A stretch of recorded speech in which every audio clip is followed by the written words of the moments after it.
I'm recording. Am I recording? Okay. Hello, Scott. This is Dennis from Armados. Here is my video that I'm making for you to see how to put the battery the best way on the light.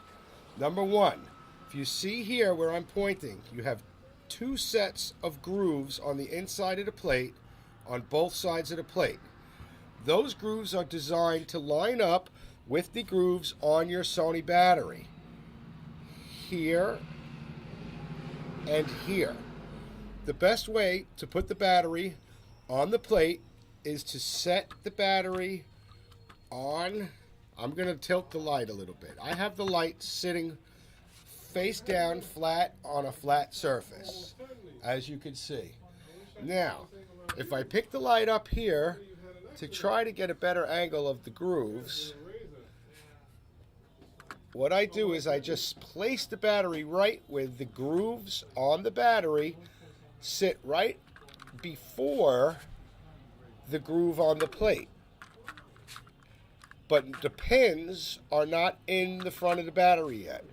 At this point here, the battery is sitting flat on the plate, but the rear side of the battery is sticking up a little bit because it sits on the release button.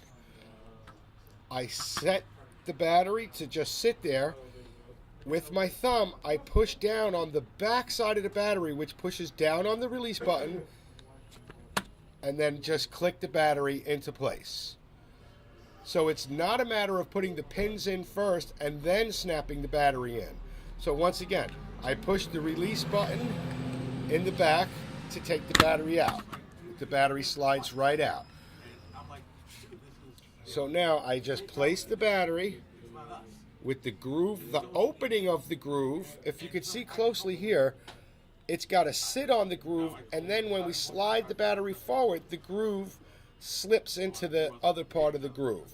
So once again, I just set the battery on the plate with these pins lined up with these pins right before it. The rear end of the battery, if I turn it sideways, you can see, is sticking up just a little.